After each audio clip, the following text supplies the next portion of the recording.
Back to the JT Ride or Die podcast. We are doing a quick little wrap up of the 2020 experience era. If you haven't seen part one or two, they will be linked in the description below, where we talked about the album separately, and now we're gonna talk about the album era as a whole, the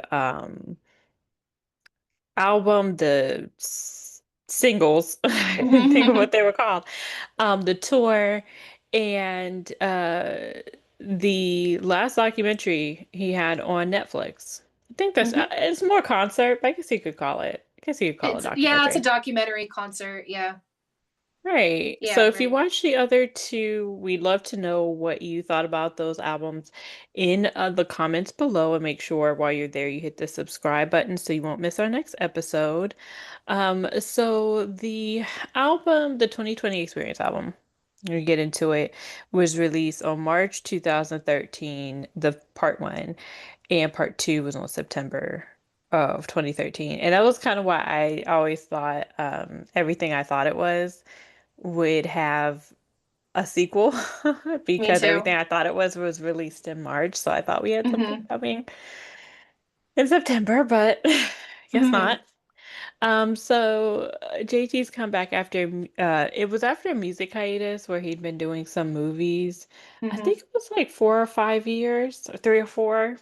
Yeah, I think yeah, that's about right. Three or I'm like four. 3, 5. It was Yeah. a while. It was a while. And people were wondering like Yeah. when he would jump back into music. But it was a two-parter and had collaborations with Timbaland, Jay-Z, Drake. Am I missing anyone? No. Those are Yeah, the those are the main ones. Yeah. those are the main ones. So it was a blend of R&B and orchestral pop. That's the word. Yeah. And and retro vibes. For me, I always say I think it still to this day has the best production quality of any of hmm his albums. I know some people say Future Sex Love Sound, but to me, I mean, Future Sex Love Sound was monumental, but I still always think this one uh had the best. So the singles for this album, the first one was Suit and Tie. Um, which I don't know, they say 1920s. You go back that far to the 20s? Yeah. Yeah, it was like Rat Yeah. Pack era, Sinatra. Okay. Yeah, 20. Yeah, I 50, see. Bad on history. more I thought 50s, was but the yeah. I thought that was the 50s I don't know. Anyway, you're exactly right. Whatever decade the Rat Pack era was, that's what it Yeah. was. hmm Um and was it David Finch? David Fincher. David Fincher, hmm right, who Yeah. worked with him on The Social Network, did it. hmm So it definitely had that star quality. Oh yeah, for sure. So cinematic, and that's it was a pretty cool music video shot in black and white, which really showed Yeah. off the fashion, which we'll get into the fashion, but yeah, No, it did. definitely. Yeah. No, Yeah. definitely the fashion was a big part of creating that. Out of all of I think that might be my favorite video out of that era. It's kind of hard. It's between that and TKO, but Yeah. Yeah, I think I think suit and that one. tie. Yeah, suit and tie is a pretty good one. Mirrors was a pretty good one too, even though we don't see him until the last 2 minutes of the video, but Yeah. which Which is funny because is that's like funny. that part is the part like everyone loves the most. Right. Not everyone. A lot of people. A Let me lot of people. backtrack. A lot of people love the final part.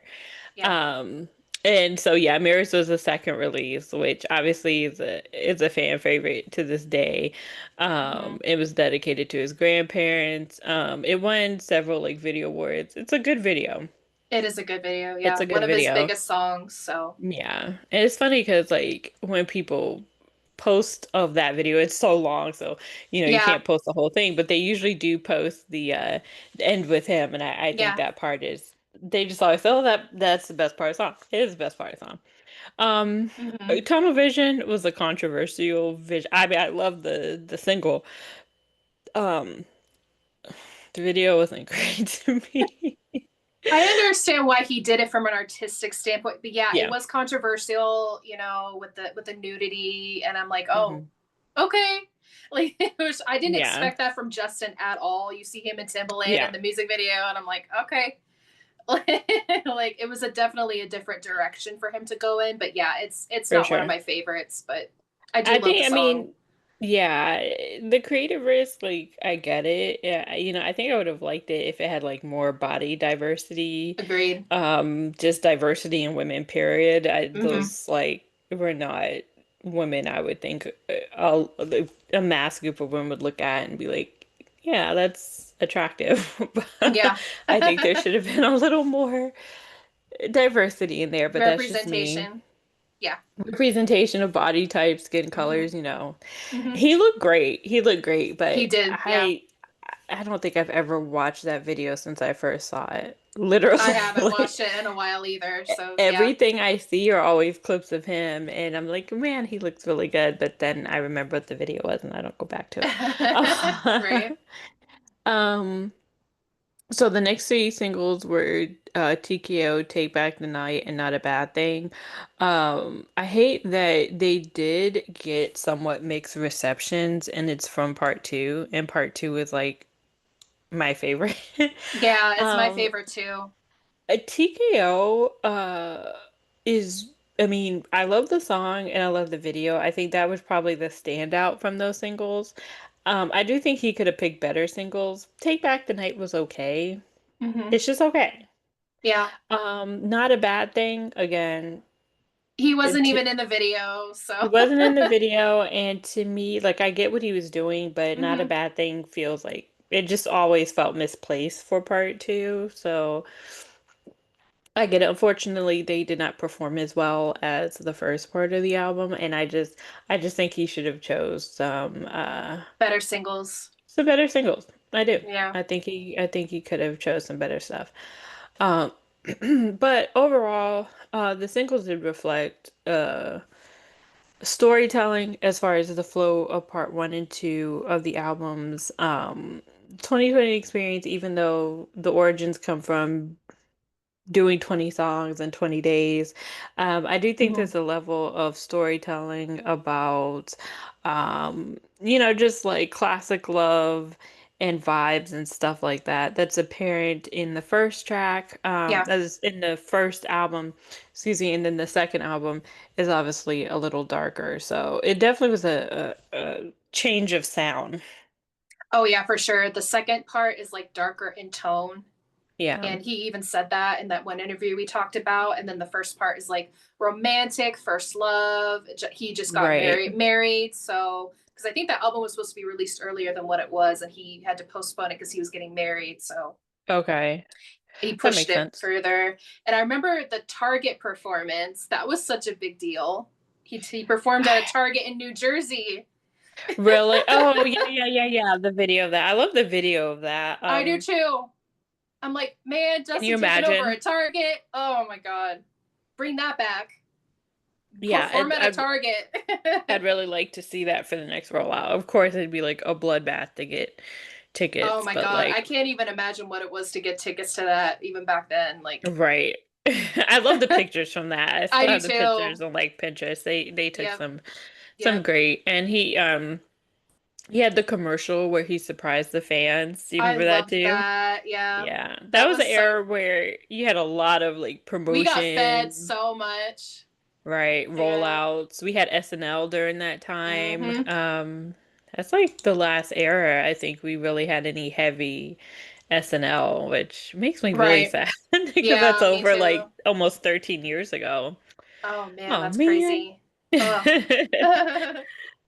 So, with the big success of that album, of course, came a big tour.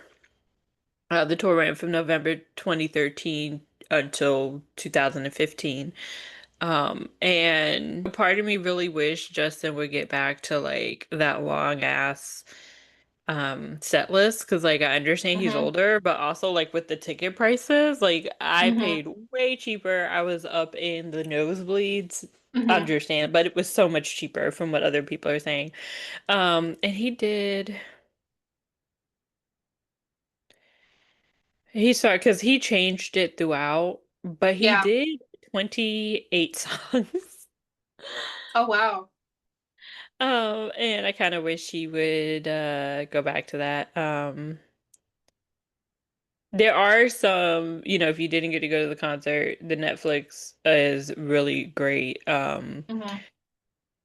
supplements, but there were some cuts. I think you didn't go to this one, right? No, I wish I did. And if I had known that his last show was in Vegas, which is my hometown, I Yeah. freaking would have gone. Like, Yeah, that dang, was the last that was a one. missed opportunity. But yeah, I wish I did watch the Netflix concert, and I loved it. So Yeah, the moving stage. I mean, I don't know if that has. I not always like let the groove get in, but I think the moving stage is what solidified me.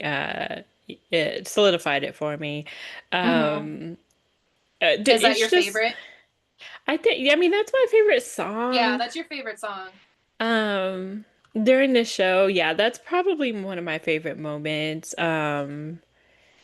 Also when he does like human nature, I I really miss his like covers that. so much. I miss his Right. covers. That was a beautiful That's tribute a that he did. that's a really good cover. That was a really good cover. I don't think he performed Cabaret at my show. I want to say it was cut by then. I can't because I don't remember it. So that's kind of heartbreaking to I me. I think know he that might was have done cut. it in Europe. That was cut. No, because that was done at the beginning. He did it here, Oh, okay, okay, but it was cut later. So I can't okay. remember. I also liked his cover of Poison. I know I'm like, oh my God, why are Yes. you listing Oh all my these God. covers? Poison That's was kind of so good. not That was great. Strawberry fire. Bubblegum was listed in the beginning. That also got cut, which was Oh, really? Wow. I didn't know that. bananas. That's crazy. Um, but the opening of Push Your Love Girl is really great. It's a really great opening. I shout out to people who hate this song, but I still love Senorita. It sounded really good. I don't care. I don't care. I Yeah. enjoyed it. Yeah. So, I love the version of Sexy Back that he did. Sexy Back Live always yeah. slaps in my personal opinion, so that one was Yeah. really good. Yeah, I kind of wish I had to go on YouTube to like watch the entire intro of him like coming up the stage because in the documentary you don't Mm-hmm. really see the screen. You just see him going Mm-hmm. up. And it's a Mm-hmm. pretty cool intro. I That's thought a that very cool it's a intro. very cool intro. I It can't decide definitely which one I has like more. it definitely has feels of everything I thought it was. For sure, Um, yeah. both are pretty bananas. Yeah, for sure. But I think that was the first time he used the Tennessee Kids, as a reference to Oh, band that's backup and all right. of that. And Yep. they're all phenomenal. Some of them, especially the band you will see Mhm. with him currently, and they're just amazing. Mhm. Agreed. Of course, yeah, he had great choreography, the staging, the sets. Um, yeah, I mean, as a male performer, he's up there with so many others like Michael Jackson or Prince. And Agreed. I don't see anyone who's currently doing it as well as him. That, No, it some people at have his different opinions, age but they're just and not. Yeah. at his age being in the game as long as he has been, I mean, he like on the Forget Tomorrow World Tour, he's in his mid 40s. Like Right. the choreography's so on point, and people are just people have different opinions. I'm like, well, you're wrong. So sorry. Yeah. Like No, I don't they're understand wrong. your opinion. No, for the next tour, like if he does have to sit down, like take a break or, Sit on a kind of. stool. It's So, fine. well, I think what's great is like Beyonce has more. I think Justin could utilize that in his storytelling because his songs have good storytelling abilities. Like use more visuals Yeah. to make segues. You can take a break, Mm-hmm. I would rather it be like 3 hours with little breaks and more songs. So I think he could definitely lean into that because his music allows it to. Did he You have an know, intermission in the 2020 tour? I believe he did. Yeah, because I think he changed. He had like the tux on in the beginning, and then he changed Yeah, to like skinny jeans and tennis shoes. I think for right. the And I'm second half. old. I'm old, so by the time he comes back, I'm gonna be older. So like when Yeah. Beyonce has her visuals and her little mini movies, I just sit and watch it, and it's great. And you can Mm-hmm. get your breath, get your life, get a Mm-hmm. sip of water, and you're Mm-hmm. back. Exactly. He can lean on the background dancers. Like I don't, I don't listen to the interview. Like, oh, Beyonce's not moving much. Like, she's definitely moving, but there's also nothing wrong in leaning on Hmm. your background dancers a little bit. These people are in their Right. 40s, their mid 40s, and they've proven themselves a million times over. Hmm. I don't have all the numbers for the tour. I admit it. I don't have that either. But That's okay. but it was widely praised, like I said, for production, for the choreography, for the set list. Sold out multiple shows. Dates were constantly being added, and I think the last show was cut short because this child was about to be born. Else they may have Yeah. went on even longer. Yeah. Silas was about to be So, born, so that's why he cut it short. right. So, So yeah. So. Um, there's not a lot of news in the JT world, which is not always a bad thing. no He's pun doing his intended. no pun intended. Good one. He's currently he's only got 7 shows left in the festival, Oh my and gosh. That's crazy. that's exciting. That's so Uh, exciting. That's exciting. I don't know. I don't want to use that word exciting. Like I'm sad because it's almost over, and then we get Hmm. to play that. Will he or won't he for 7 years? It's crazy. Right. Yep. So, the only other news was like, his film In Time is starting on HBO. I remember my mom was like, "Oh, In Time is on HBO," and it was like number 4 the day it Oh got to wow. HBO. Now it's Uh-huh. like number 5, and that was like, well, a little over a week later. So yeah, it's still number 5, so it's doing really well. People are trying to act like it didn't do well. Um, I just want to say like it made 174 million when it came out um moons ago. Let me see, I have it right here. What was the date? 2011. Wow, someone was like, "Oh, I saw it in 2020." I'm like, I don't think that's when it dropped, but No, time, 2011, that's about right. Yeah. time. Yeah. So it made 174 million back then. So it was not a failure. And No. it's doing really well. It was on Hulu for a long time and Yeah, was I do remember charting on that. Hulu too. So wherever it Hmm. goes, it charts. It's a good film. If you haven't seen it, definitely check it out. Way ahead of its time. Very much. And now Yeah. all of it feels it felt real back then, but Very now real. really feel real Scarily now. real now. Oh man. Scarily real now. Hmm. Um So, as we jump back into the tour, we talked a little bit about the concert film. It was directed by, is that Jonathan Demme? I'm always messing Yeah. up somebody's name. Yeah. Jonathan Um, Demme. he passed a few years ago. I remember he Hmm. was famous director for Silence of the Lambs. He captured the final show in Las Vegas in September of 2015, Hmm. which was a really good show. I didn't, some of the cuts they made to it I didn't like because I'm like, we on Netflix, we have all day. Like, why are we cutting parts? But despite the cuts, it's still really, really good. If you did attend, and like me, you don't have any pictures because your phone got destroyed, and you want a Oh man. and you want a better view because you were in the nosebleeds. Um, and they do these just great shots of him, of the band, of the dancers, just Hmm. incredible aerial shots. It's Right. really, really, really good.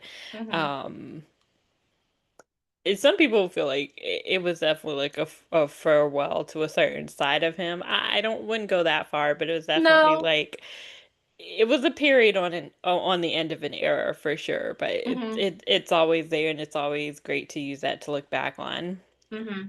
For sure. Um, during that time, the it was a revival of the suit and tie aesthetic. You know, everyone says suit and tie, but I always associate that term with him. Hmm. And sometimes I was like, how, I don't know if like how he wore it all the time. That's Oh probably why man. like when he did Man of the Woods, the aesthetic was more relaxed. More relaxed, yeah, because those suits can be kind of constricting a little bit. I mean, Tom Ford's a great designer, so I'm sure he kind of worked with them like so he could kind of Right. breathe a little bit. But Right. yeah, yeah. I would definitely invite Tom Ford back anytime. I think that was probably one Hmm. of his best designs. For sure. His current era, he had a wonderful designer, but I also feel like there were things his designer told him to wear that he didn't.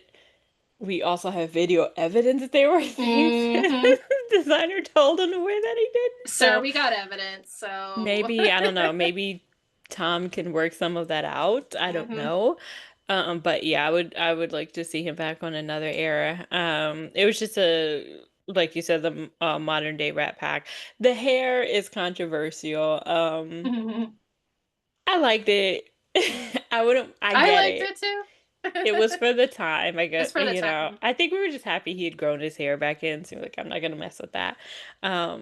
But now that, he's back to the soft waves, I'm not encouraging any straightening going forward. So we can bring back the suits. We can leave the straight out.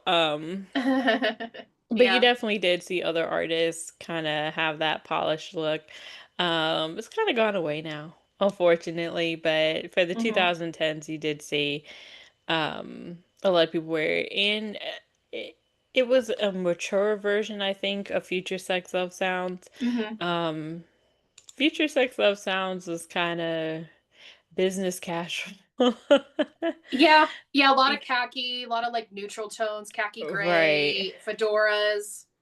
Right, exactly. And it Hmm. wasn't wrong with it, but No, 2020 just took it like all the way. all I the guess that's way. a good way to put it. Yeah, Man of the Woods was more relaxed. Like he did the buzz cut, like lots of flannel, lots of ripped jeans and boots, like Right. mountain man. So that was Man of the Woods. Right, So right. Um, so kind of to wrap things up, I think for a lot of people, you will hear a lot of the internet go back to like that was kind of like his golden era. hmm. And I think all artists have it. They're just like eras that you're like, man, that was the time. And I think Hmm. for me, that's definitely what it does. I think it's kind of funny because I've had so many amazing experiences on this tour and during this era and connected with so many people. So from that point of view, it's kind of my favorite era. But like artistically, I think 2020 is always gonna have a soft spot for me. Hmm. Um, it did bridge. I see it more as an R&B album, but I definitely think it was a gender bender in many ways because nothing about that album is exactly gender defying. I mean, is it, No. you have pop, you have R&B, you have Latin sounds, you Hmm. have Bollywood sounds, you Hmm. have electronic sounds, so dance music. So, I know he's someone who's like in the beginning in his career, kind of let down by them not putting him in the R&B label. Hmm. But I think he learned to evolve past that and just like do what he wanted to do because Right. after a while they're gonna do it anyway. Hmm. But definitely influence on artists like you could see it. I think in Bruno Mars in The Weekend, and definitely Hmm. from I think definitely the style for Bruno Mars I For can Bruno see a Mars, lot yeah. Hmm. in the 20 tens and going forward. Hmm. So some Yeah. people, again, are saying like, "Oh, was it a creative high point in a transitional era?" I don't think it was a transitional era because Man of the Woods was so different. Um, like transition into what? Like, Right. I and don't know. I wouldn't call it a creative high point because I really think he's someone who's always gonna have good things up his sleeve. Oh yeah, And I for never sure. count my favorites out because you just never know what they're going to come back with. So, all in all, I like to look at it like as its own error. It Hmm. was what it was for the time and it was super special. So, Yeah, for sure. again, I hate like putting I hate putting labels on things. So, I'll never It, say, "Oh, that was the best," even though it was my favorite because the next one could blow us away. right.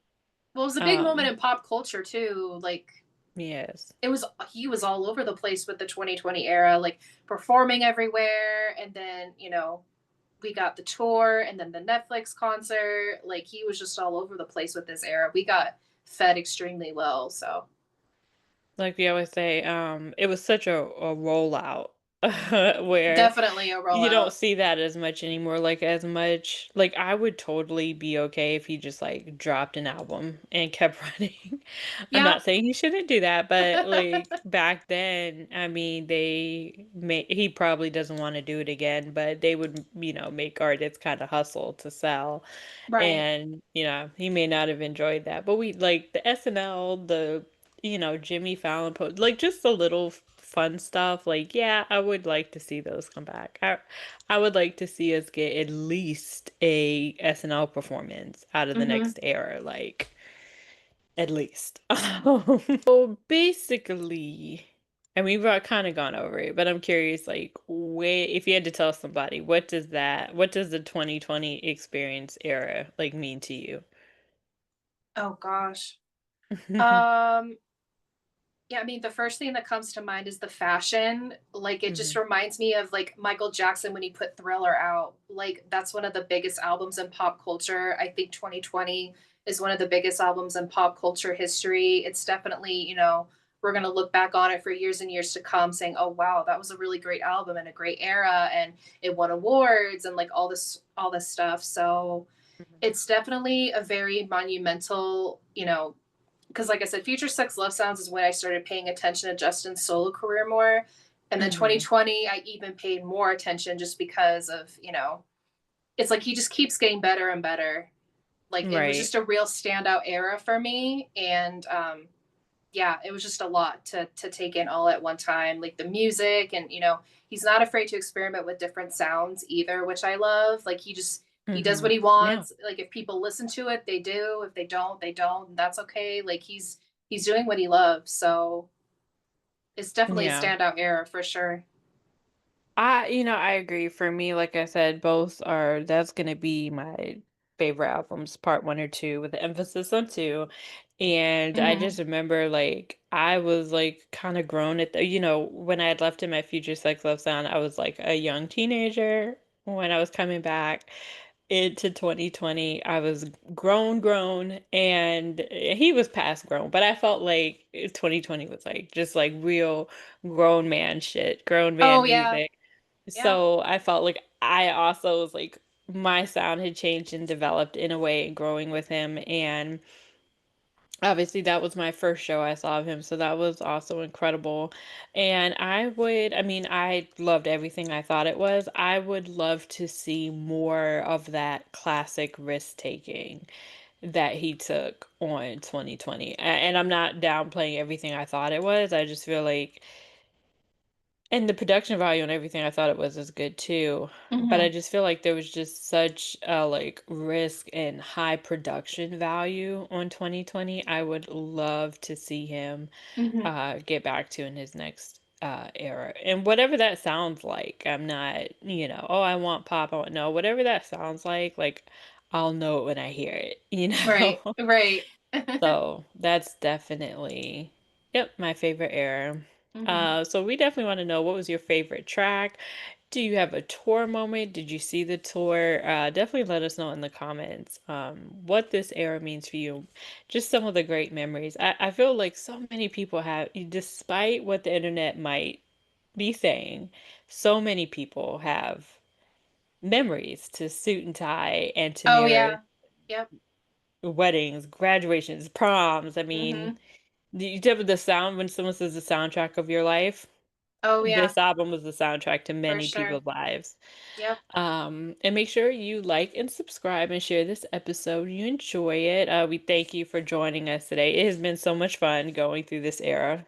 So I really enjoyed Hmm. reflecting through both albums, the tour, all of it. And we hope to see you again really soon. All right, bye. Bye.